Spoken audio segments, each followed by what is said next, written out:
الحمد لله وكفى وسلام على عباده الذين اصطفى خصوصا على سيد الرسل وخاتم الأنبياء وعلى آله وأصحابه الذين هداهم الله وارتضى. أما بعد فقد قال الله تبارك وتعالى: وَإِذَا سَأَلَكَ عِبَادِي عَنِّي فَإِنِّي قَرِيبٌ أُجِيبُ دَعْوَةَ الدَّاعِ إِذَا دَعَانِ فَلْيَسْتَجِيبُوا لِي وَلْيُؤْمِنُوا بِي لَعَلَّهُمْ يَرْشُدُونَ.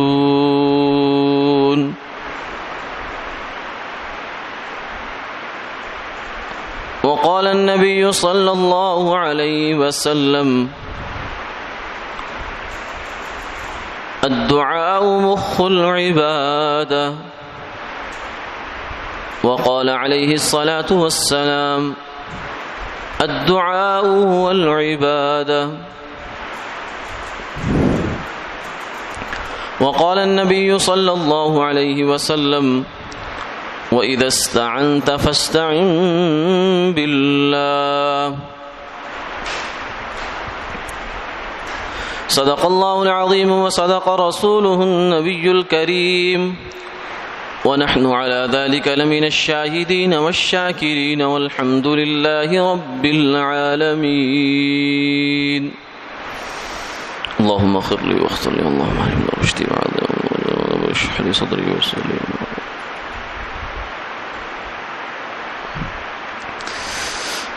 محترم و مکرم حاضرین و سامعین،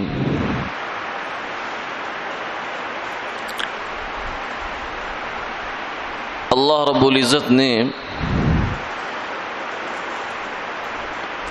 انسان کو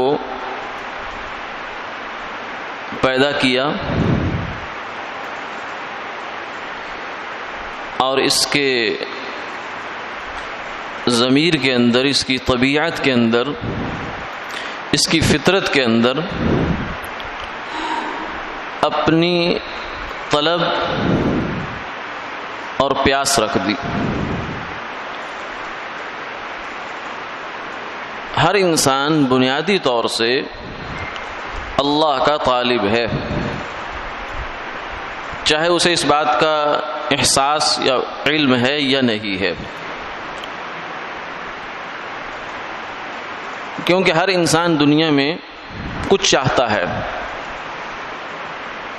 کسی بھی انسان کا آپ پوچھ لیجئے کہ تم کیا کر رہے ہو، کیوں کر رہے ہو؟ تم ملازمت کر رہے ہو تو کیوں کر رہے ہو؟ کاروبار کر رہے ہو تو کیوں کر رہے ہو؟ آپ یہ کام کر رہے ہیں تو کیوں کر رہے ہیں؟ جتنے بھی کام لوگ دنیا میں کر رہے ہیں، سمجھدار انسان جتنے بھی ہیں، ان سب سے اگر پوچھا جائے تو وہ کوئی نہ کوئی مقصد رکھتے ہیں باہر. لیکن ان مقصدوں کے بھی آگے مقصد کو دیکھا جائے تو آخر میں جا کر ان کا ایک ہی مقصد نکلتا ہے، چاہے وہ کافر ہے، چاہے مسلمان ہے، چاہے وہ سمجھدار ہے، چاہے نیک ہے یا بد ہے، اس سے بحث نہیں ہے. ہر انسان ایک ہی مقصد کا طالب ہے.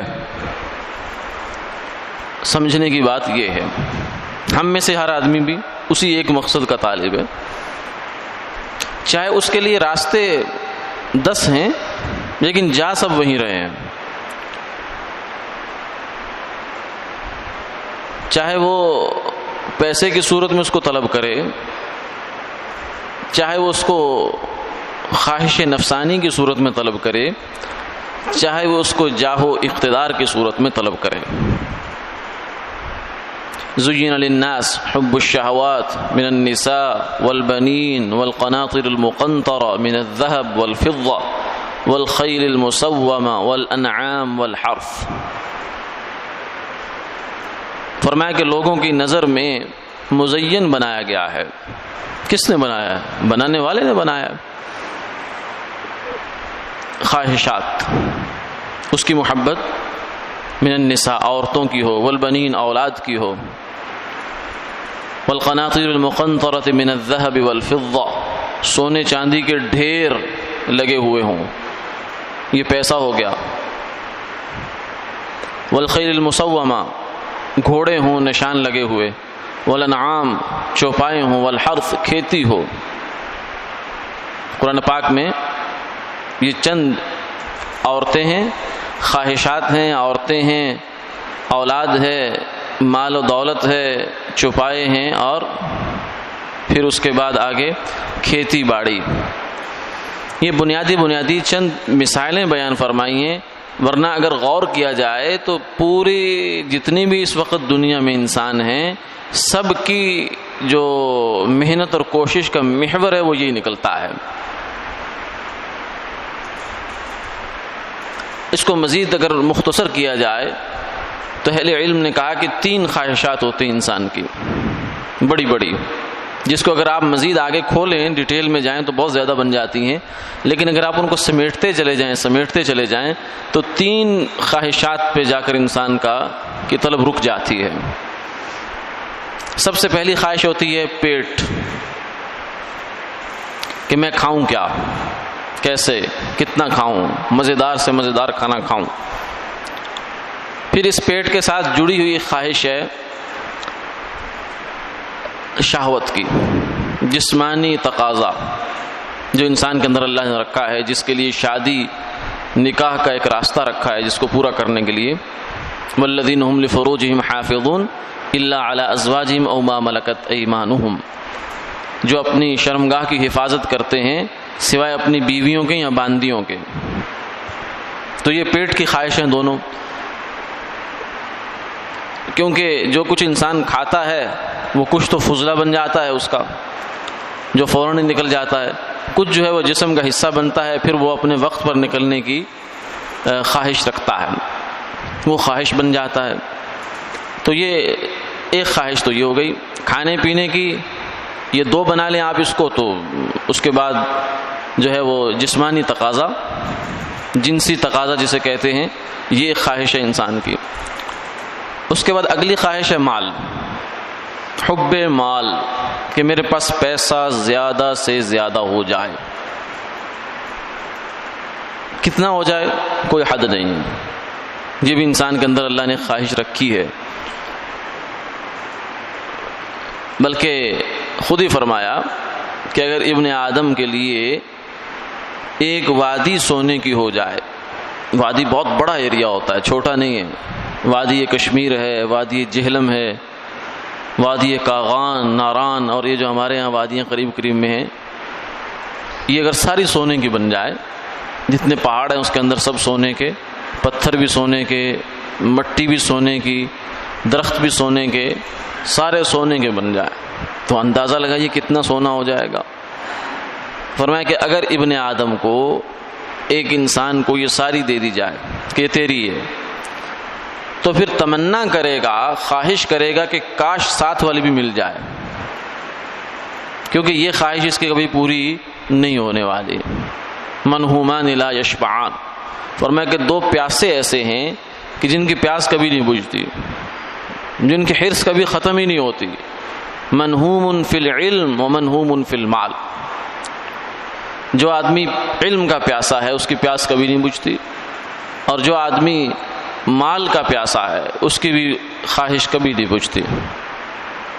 آپ نے کبھی زندگی میں کسی انسان کو یہ کہتے ہوئے نہیں سنا کہ میں نے بہت دنیا کما لی، بس اب ختم، اب آئندہ کے لیے میں نے کچھ نہیں کمانا، اب اسی کو خرچ کروں گا، استعمال کروں گا، نہیں اب مجھے مزید نہیں چاہیے۔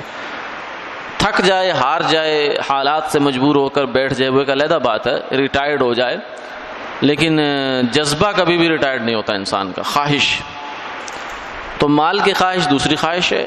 تیسری خواہش جو ہے وہ انسان کی وہ ہے جاہ، اپنے آپ کو بڑا رکھنے کی خواہش، اقتدار، کرسی، عہدہ، منصب، اور اپنی سیلف رسپیکٹ، یہ وہ فلاں فلاں فلاں جو بھی آپ اس کو عنوانات دے لیں۔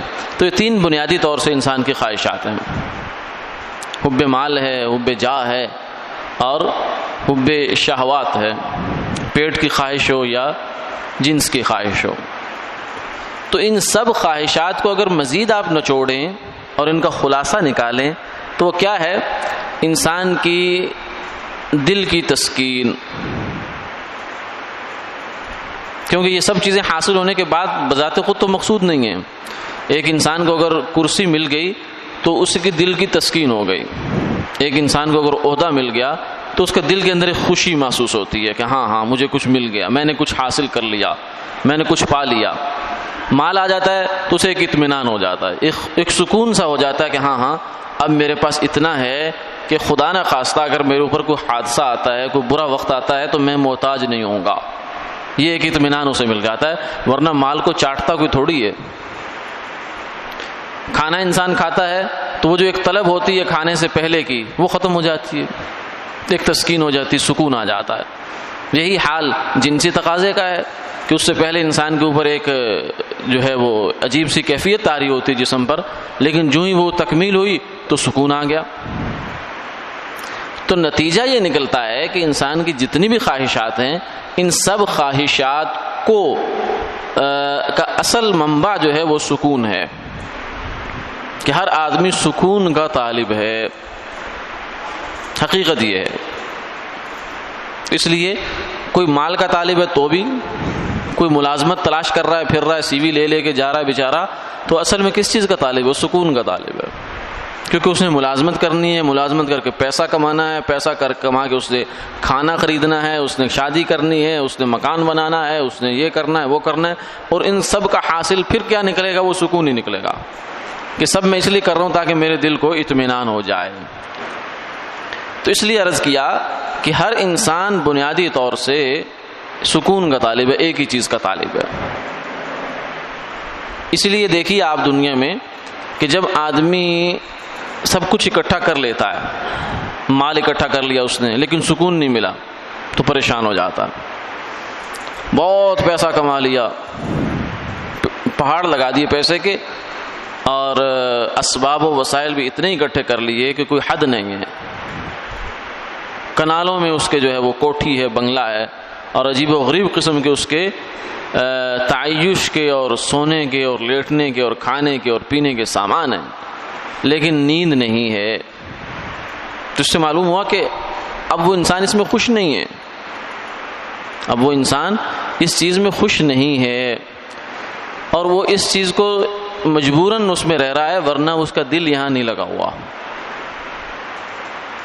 ایک عالم دین انہوں نے ایک دفعہ واقعہ سنا، انہوں نے کہا کہ میرے پاس ایک خاتون آئی، ادھیڑ عمر تھی، تو بہت بڑھیا گاڑی اس میں سے نکلی ہو، ملازم دائیں بائیں یہ وہ، اور زیور سے لدی پھدی، اور پیسہ بہت، مطلب لک سے انسان کی دیکھنے سے اندازہ ہو جاتا ہے کہ یہ کتنے پانی میں ہے. تو وہ کہنے لگے کہ دیکھ کر تو آدمی کی جی للچائے، نظریں للچاتی ہیں کہ کیا مال ہے اس کے پاس، کیا جو ہے وہ شہنشاہت قسم کی اس کی زندگی ہے. تو کہنے لگی کہ وہ اس نے آ کر یہ دکھڑا رویا، اپنا رونا رویا کہ اتنا سب کچھ ہے میرے پاس، لیکن میرا میاں مجھ سے سیدھے منہ بات نہیں کرتا. پھر وہ کہنے لگی کہ میں اس سب کو آگ لگاؤں، میرے کس کام کا ہے؟ اس سے کہیں اچھا ہوتا کہ وہ میرے سے سیدھے منہ بات کرتا، میرے دل میں سکون تو ہوتا. تو اس سے پتہ چلا کہ یہ چیزیں انسان کو سکون نہیں دیتی، یہ صرف صورت ہے سکون کی. تو اس لیے عرض کیا کہ انسان کوئی بھی ہے، چاہے وہ کافر ہے یا مسلمان ہے، وہ اصل میں بنیادی طور سے اللہ کا طالب ہے. کیونکہ یہ جو سکون ہے نا، جس کی انسان کو اصل میں تلاش ہے، الٹیمیٹلی جو اس کی ڈیمانڈ ہے، آخری ڈیمانڈ، وہ سکون ہے جو سوائے اللہ کے کہیں نہیں ملتا. وہ سکون ہے، وہ دنیا کے اندر ہے ہی نہیں، اور ہر آدمی چاہتا اسی سکون کو ہے. جب اس کو وہ سکون نہیں ملتا پھر وہ بیچارہ مارا بارا پھرتا ہے، پریشان پھرتا ہے. کبھی وہ نشے پہ لگ جاتا ہے، کبھی وہ سمجھتا ہے کہ شاید مجھے شراب کی جو جیسی گندی چیز جو ہے یہ سکون دے گی، کبھی سمجھتا ہے مجھے نشہ سکون دے گا، کبھی سمجھتا ہے مجھے میوزک اور گانا باجا یہ شیطانی آلات یہ سکون دیں گے، کبھی کچھ کبھی کچھ کبھی کچھ، لیکن اسے یہ تسکین ملتی نہیں ہے. پھر بالآخر وہ ہار کر سمجھتا ہے کہ مجھے اس زندگی سے ہی جان چھڑا لینی چاہیے، مجھے مر جانا چاہیے۔ اس لیے آپ اندازہ لگائیے کہ جتنے دنیا کے اعتبار سے جنہیں ہم کہتے ہیں بڑی سکسیسفل لائف ہے جناب، اس بندے نے اپنی اچیومنٹ ہے بڑی، اس کی کیا اچیومنٹ ہے کہ اتنے کروڑ کا اس کا بزنس ہے، اچھا اور کیا ہے جی اتنے اس کے فین ہیں، اور یہ ہے وہ ہے فلاں ہے فلاں فلاں، پوری جن دنیا کی جن چیزوں کو ہم للچائی ہوئی نظروں سے دیکھ رہے ہوتے ہیں، ہمارے نوجوان بھی، وہ سب کچھ اس کے پاس ہے، لیکن خبر آتی ہے کہ فلاں صاحب فلاں دن کو خودکشی کر کے مر گئے ہیں، ختم کہانی۔ اور جب اس کی آپ ڈائری دیکھتے ہیں، اس کی سٹیٹمنٹ دیکھتے ہیں، تو اس میں لکھا ہوتا ہے کہ میں نے سب کچھ کما لیا دنیا کا، لیکن پھر بھی میرے اندر ایک خالی پن تھا، خلا تھا میرے اندر، وہ نہیں بھر رہا تھا کہیں سے۔ تو جب میں نے دنیا کی سب چیزیں کما لی تو مجھے پتہ چلا کہ دنیا کے اندر میرا یہ سکون ہے ہی نہیں، کیونکہ اگر ہوتا، کیونکہ ہم میں سے ہر آدمی جو لاکھ پر کھڑا ہے وہ سمجھتا ہے شاید کروڑ کے اندر جا کر مجھے وہ چیز مل جائے گی، کروڑ والا سمجھتا ہے 10 کروڑ پہ مل جائے گی، 10 والا سمجھتا ہے ارب، ارب والا کھرب پہ، اور وہ بالآخر دنیا کا امیر ترین آدمی جو ہے اس تک پہنچنے کی خواہش کرتا ہے، اور یہ سمجھتا ہے کہ جس چیز کی مجھے کمی ہے نا وہ وہاں جا کے پوری ہو جائے گی، حالانکہ اگر آپ وہاں کھڑے ہوئے آدمی سے پوچھے تو وہ کہے گا مجھے بھی وہی کمی ہے، جس چیز کے آپ طالب ہیں میں بھی تو اسی کا طالب ہوں، میں بھی اسی کو تلاش کر رہا ہوں۔ تو اس لیے اس راستے میں وہ نہیں ہے۔ تو ہر انسان اللہ کا طالب ہے، اور اللہ کے ملنے کا راستہ کیا ہے؟ ایمان، اسلام اور اللہ کی اطاعت۔ جو انسان اس راستے پر چل پڑتا ہے، ایمان لے آیا، اس لیے جو آج کی ہم نے آیت تلاوت کی شروع میں، اس میں فرمایا وَإِذَا سَأَلَكَ عِبَادِي عَنِّي فَإِنِّي قَرِيب، جب میرے بندے میرے بارے میں پوچھیں تو میں تو بہت قریب ہوں۔ اچھا، ایک طرف ہم نے یہ دیکھا کہ دنیا دار جو بیچارے زیادہ دنیا میں چلے گئے آگے، اللہ کو بھلا دیا، اللہ سے دور ہو گئے تو انہیں وہاں کچھ نہیں ملا، لیکن دوسری جانب اگر ہم دیکھیں کہ جن کو اللہ مل گئے ان کو پھر کسی چیز کی کمی نہیں رہی، وہ کہاں بیٹھ کر، بوریے پر بیٹھ کر بھی انہوں نے سلطنت کی ہے، انہیں کسی چیز کی کمی نہیں ہے۔ حضرت سلطان ابراہیم بن ادہم رحمہ اللہ تعالی بہت بڑے اللہ کے ولی ہوئے، ان کا واقعہ یہ لکھا ہے کہ وہ بادشاہ تھے، اپنے علاقے کے بہت بڑے علاقے کے بادشاہ تھے وہ، لیکن اندر ایک طلب لگی ہوئی تھی کہ اللہ ملنا چاہیے مجھے، سکون کے طالب تھے، سکون کے طالب تھے، یہ نہیں اللہ کے طالب تھے، سکون کی طلب اصل میں اللہ کی طلب ہے۔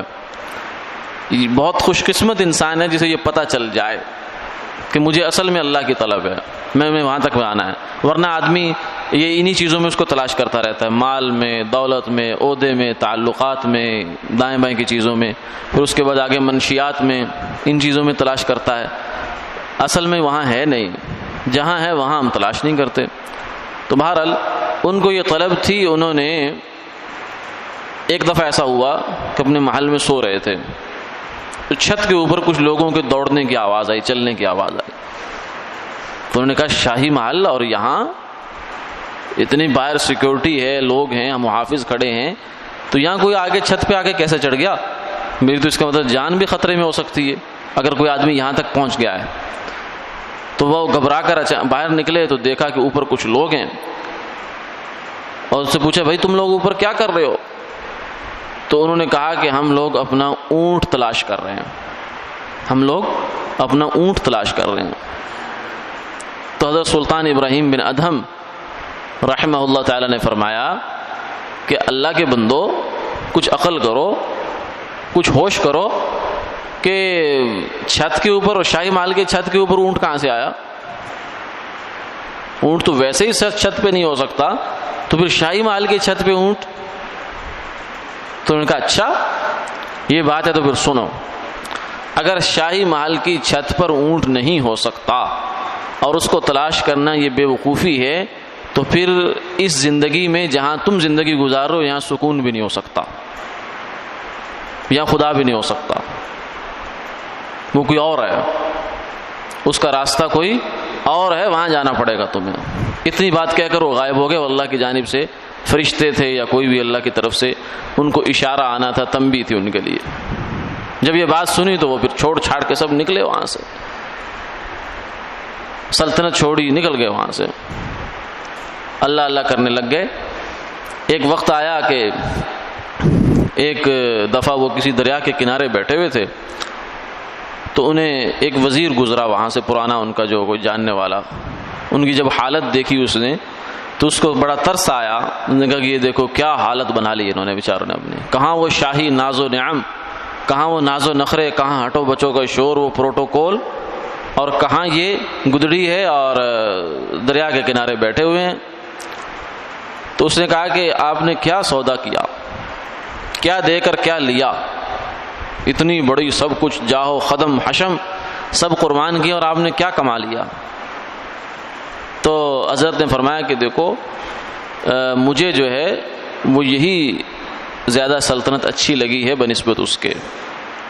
آپ اس وقت اپنا کوئی کپڑا سی رہے تھے سوئی کے ساتھ، تو انہوں نے ایسے کیا، حضرت ابراہیم سلطان ابراہیم الادھم رحمہ اللہ نے اپنی سوئی کو دریا میں پھینک دیا، اور پھر مچھلیوں سے کہا کہ میری سوئی واپس کرو۔ تو بہت ساری مچھلیاں جو ہیں اپنے منہ میں سوئیاں لے کر آ گئی۔ بعض لوگ کہتے ہیں چاندی کی تھی، کچھ کہتے ہیں سونے کی تھی۔ یہ جو واقعات ہوتے ہیں ان کے اندر ساری چیزیں جو ہیں وہ قابل گرفت نہیں ہوتی، اس میں اصل پیغام ہوتا ہے۔ تو انہوں نے جب کہا کہ نہیں مجھے تو میری سوئی چاہیے، پھر ایک مچھلی وہ بھی لے کر واپس آ گئی، تو انہوں نے سوئی پکڑی اور اپنا کام شروع کر دیا۔ تو اس وزیر سے یہ کہا کہ انہوں نے کہا دیکھ، ایک وہ سلطنت تھی میری کہ جہاں لوگ بھی میری جو عزت کرتے تھے صرف میرے ڈر کی وجہ سے کرتے تھے۔ یہ جو لوگ ہٹو بچوں کا شور ہوتا ہے، ہوٹر ہوتے ہیں، تو وہ تو اندر سے گالیاں ہوتی ہیں۔ افسر کو جو اس کے ماتحت ملازم ہوتے ہیں، اگر افسر نیک نہیں ہے، اگر تو نیک افسر ہے، اللہ والا ہے، اللہ کا فرما بردار ہے، تو اس کی تو عزت اللہ دلوں میں ڈال دیتے ہیں۔ اس کی تو پشت پہ بھی عزت ہوتی ہے، سامنے چہرے پہ بھی عزت ہوتی ہے۔ لیکن اگر کرپٹ آدمی ہے، 2 نمبر آدمی ہے، تو اس کے چہرے پر تو لوگ اس کی عزت کریں گے۔ اور رسول اللہ صلی اللہ علیہ وسلم نے فرمایا ان من شر الناس من یکرم مخافۃ شرہ، کہ سب سے برا لوگ وہ آدمی وہ ہے کہ جس کی عزت کی جائے اس کے شر سے ڈر کر۔ ہم اس کی عزت کریں ورنہ ہی ہمیں نقصان پہنچائے گا، اس لیے لہذا اس کو سلام کرو بھائی۔ کہتے ہیں مطلب کے لیے گدھے کو بھی سلام کرنا پڑتا ہے۔ تو یہ عزت انہوں نے کہا ایک وہ عزت تھی جو بادشاہت کی صورت میں میرے پاس تھی، اور ایک یہ عزت ہے کہ اللہ کی مخلوق میرا کہنا مانتی ہے، تو مجھے کیا لینا اس عزت سے؟ تو اس لیے ان کو اللہ نے وہ راستہ دکھا دیا۔ ہمارے لیے بھی یہ کوئی ضروری نہیں ہے کہ یہ تو ایک مثال ہوتی ہے راستے کی، ورنہ ہر آدمی کا اللہ تک پہنچنا کوئی مشکل نہیں ہے۔ یہ تو پیغام ہے قرآن پاک کا، وَإِذَا سَأَلَكَ عِبَادِي عَنِّي فَإِنِّي قَرِيب، یعنی ہم میں سے ہر آدمی کو سلطنت چھوڑ کر، گھر چھوڑ کر، کاروبار چھوڑ کر، بیوی بچے چھوڑ کر جنگل میں جانے کی ضرورت نہیں ہے، نہ یہ کوئی اصول کی بات ہے۔ یہ چند مستثنیات افراد ہوتے ہیں جن کو اللہ تعالیٰ جن سے یہ کام لیتے ہیں، ورنہ عمومی طور سے اسلام کا مزاج اور احکامات یہ نہیں ہے۔ عمومی مزاج یہی ہے وَإِذَا سَأَلَكَ عِبَادِي عَنِّي فَإِنِّي قَرِيب، جب میرے بندے میرے بارے میں پوچھیں کہ اللہ کہاں ہے، کہاں ملے گی ہمیں، کہاں ملاقات ہوگی اس سے، تو ان سے یہ کہہ دیجئے فَإِنِّي قَرِيب، میں تو قریب ہوں، میں کہاں دور گیا، دور تو تم ہوئے ہو، میں تو قریب ہوں تمہارے۔ کتنا قریب ہے یا اللہ، وَنَحْنُ أَقْرَبْ إِلَيْهِ مِنْ حَبْلِ الْوَرِيدِ، تمہاری جو شاہ رگ ہے یعنی تمہاری جان، انسان کو سب سے زیادہ جو قرب حاصل ہوتا ہے، انسان کو سب سے زیادہ انس ہوتا ہے، سب سے زیادہ پہچان جو اس کی ہوتی ہے، سب سے زیادہ قریب کا تعلق ہوتا ہے، وہ جان کے ساتھ ہوتا ہے، اپنی جان۔ پھر اس کے بعد بیوی آئی، بچے آئے، اولاد آئی، والدین آئے، رشتہ دار آئے، دوست آئے، یہ سب بات کے معاملات ہیں۔ اسی لیے قیامت والے دن آدمی اپنی جان بچانے کے لیے بچے دے دے گا، دینے پر تیار ہو جائے گا، بچے لے لو میرے، ان کو لے جاؤ، یود المجرم لو یفتدی من عذاب یومئذ ببنیہ وصاحبتہ واخیہ وفصیلتہ التی تؤوی. فرمایا مجرم خواہش کرے گا، قیامت والے دن تمنا کرے گا، کاش میری جان چھوٹے، میری اولاد جائے، میری اولاد جائے جہنم میں، بیٹیاں بیٹے جائیں جہنم میں، لیکن مجھے چھوڑ دو. میری بیوی کو لے جاؤ، مجھے چھوڑ دو. میرے والدین کو لے جاؤ، مجھے چھوڑ دو. میرے پورے قوم قبیلے کو لے جاؤ، مجھے چھوڑ دو. تو یہ آدمی کو جان اتنی پیاری ہوتی ہے. اس لیے فرمایا نا کہ اس دنیا کی زندگی میں اپنی جان پر ظلم نہ کرو کسی کے لیے. اپنی اولاد کی خواہشات پوری کرنے کے لیے حرام نہ کماؤ، کیونکہ انہوں نے تو خواہش پوری کی. اس کے بعد قیامت والے دن وہ آپ کے ذمہ دار نہیں، آپ ان کے ذمہ دار نہیں ہیں. قبر میں تو اپنی اپنی جانا ہے. کبھی نہیں دیکھا ہوگا آپ نے کہ کوئی بیٹا کسی باپ کی قبر میں اتر گیا ہو، اس نے کہا کہ میرے باپ کو یہاں سے اٹھا دو اور مجھے یہاں ڈال دو. نہیں، وہ کہتے ٹھیک ہے اللہ کا نظام ہے، جانا ہے، وہ آج وہ گئے کل ہم چلے جائیں گے. یہ رسمی سے جملے بول کر باپ کو رخصت کر دیا جاتا ہے. باپ نے جو بھی کیا، حلال کمایا، حرام کمایا، غلط کیا، صحیح کیا، اولاد کی خواہشات پوری کرنے کے لیے وہ سب اپنی قبر میں ساتھ لے گیا، اور اولاد اس کی وہ نہیں بنتی. تو اس لیے سب سے قریب انسان کی اپنی جان ہوتی ہے. تو اس جان سے بھی زیادہ فرمایا اللہ میرے قریب ہے، کیونکہ وہ میری جان کا بھی خالق ہے، میری جان کا بھی مالک ہے. میں اپنے آپ کو اتنا قریبی نہیں جانتا جتنا اللہ مجھے جانتے ہیں. مجھے اپنے ساتھ اتنا قریب کا تعلق نہیں ہو سکتا جتنا اللہ کے ساتھ ہونا چاہیے. وَنَحْنُ أَقْرَبُ إِلَيْهِ مِنْ حَبْلِ الْوَرِيدِ. اس لیے اے انسان میں تو تمہارے پاس ہوں، تو توجہ تو کر، تو غفلت کی پٹی تو اتار اپنی آنکھوں سے، مجھے یاد تو کر. فَاذْكُرُونِي أَذْكُرْكُمْ. فرمایا کہ جو بندہ میری طرف آتا ہے، ایک بالشت آتا ہے تو میں ایک ہاتھ بڑھتا ہوں، اگر وہ چل کر آتا ہے تو میں دوڑ کر آتا ہوں. انسان اللہ کی جانب چلے تو صحیح، منزل سمٹ کر آ جاتی ہے. اللہ تک پہنچنا کوئی مشکل نہیں ہے، مشکل ہمارے اندر ہے. ہم نے نیت نہیں کی، اور اس کے بعد نیت کی ہے تو پھر ہم یہ چاہتے نہیں اللہ تک پہنچ جائیں، کیونکہ ہمیں لگتا ہے کہ نہیں یہ تو بڑے کام خراب ہو جائیں گے. حالانکہ اللہ تک پہنچ کر کوئی تبدیلی نہیں آتی زندگی میں. کوئی انسان حرام نہ کما رہا ہو، حرام کا کام کر رہا ہے، وہ تو اس کو چھوڑنا ہی پڑے گا اللہ تک پہنچنے کے لیے. لیکن اگر جائز کام ہے، ملازمت ہے، کاروبار ہے، گھر کا کام کاج ہے، مستورات کر رہی ہیں، پڑھنے پڑھانے کا کام ہے، یہ سب جائز کام ہے، یہ اللہ تک پہنچنے میں کوئی رکاوٹ نہیں ہے. بس انہی کاموں کے اندر رہتے ہوئے ہم اللہ کو راضی کر لیں، اور اللہ کو راضی کرنا کوئی مشکل نہیں ہے. ملازمت ہے، وہاں دیانتداری کے ساتھ اپنا وقت پورا کریں، کام کریں، سچ بولیں.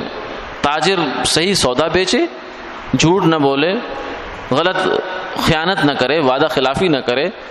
یہ سارے اس لیے فرمایا نا کہ اللہ تک پہنچنے کا راستہ ہمارے ہر سانس کے پاس سے گزرتا ہے. جنت کا راستہ تو ہمارے سانس سے گزرتا ہے، ہر سانس ہمارا جنت کا سانس. تاجر کا اللہ اس کی دکان میں ہے، ملازم کا اللہ اس کی ملازمت کی کرسی پر ہے. عورت کے لیے اللہ کا ملنا اس کے گھر کی چار دیواری کے اندر ہے. وہ وہاں بچوں کی خدمت کرے، مہمانوں کی خدمت کرے، بوڑھے والدین ساس سسر کی خدمت کرے، اور آئے گئے کی خدمت کرے، تو اسی خدمت کے اندر اللہ اسے مل جائیں گے. تو اللہ کے ملنا تو کوئی مشکل نہیں ہے. اور جب اللہ مل جاتے ہیں پھر اصل میں زندگی کا مزہ آتا ہے. اس کے بغیر زندگی جھوٹ ہے، جھوٹ. وما الحیات الدنیا الا متاع الغرور. یہ دنیا کی زندگی فرمائے دھوکہ ہے، دھوکہ. ہاں جس کو اللہ مل گئی اس دنیا کی زندگی میں، اس کے لیے دنیا کی زندگی جنت بن جاتی ہے. اس دنیا کی زندگی میں وہ جنت کا مزہ پاتا ہے، اسے کبھی اس دنیا سے جھنجھلاہٹ نہیں ہوتی. اس کے اندر ایک اطمینان اللہ نصیب فرما دیتے ہیں. اور اسے پھر یہ ارشاد ہوتا ہے، یا ایتھا النفس المطمئنہ، اے مطمئن جان، ارجعی الی ربک راضیۃ مرضیہ، اپنے رب کی طرف پلٹ اس حال میں کہ تو اس سے راضی، وہ تجھ سے راضی. تو اس سے راضی، وہ تجھ سے راضی. جب انسان اللہ سے راضی ہو گیا، اللہ اس سے راضی ہو گئے، تو دنیا اب کچھ نہیں حیثیت رکھتی. لیتک تحلو والیام مریرا ولیتک ترضی والانام غضاض فلیت الذی بینی وبینک عامر وبینی وبین العالمین خراب. فرمایا کہ کاش تو میٹھا ہو جائے، والایام مریرا، اگر دنوں میں تلخی ہے تو کوئی بات نہیں، اگر تو راضی ہے اور مخلوق ناراض بھی ہے تو کوئی بات نہیں، اگر تیرے میرے درمیان فاصلہ نہیں ہے اور مخلوق کے درمیان میرے درمیان خندقیں بھی ہوں بڑی بڑی، زمین و آسمان کے فاصلے ہوں تو کوئی بات نہیں۔ تو اس لیے اصل میں ہمارے مسئلوں کا حل اللہ کا ملنا ہے، اور اللہ کا ملنا کوئی مشکل نہیں ہے۔ اللہ کا ملنا اس کے احکامات پر صحیح نیت کے ساتھ عمل پیرا ہو جانا ہے۔ جوں جوں ہم ان احکامات پر چلتے جائیں گے اللہ کے قرب میں بڑھتے چلے جائیں گے، جس کی انتہا اللہ کی رضا اور جنت ہوگی۔ اللہ تعالی ہمیں سب کو یہ منزل نصیب فرمائے، آمین آمین یا رب العالمین۔